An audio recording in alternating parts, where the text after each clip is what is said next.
နောက်တောင်စီမမူရီအောင်မိုင်းလာရင်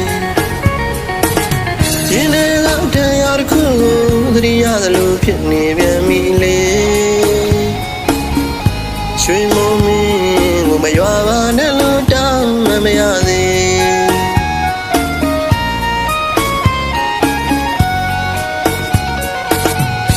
နောက်တောင်စီမ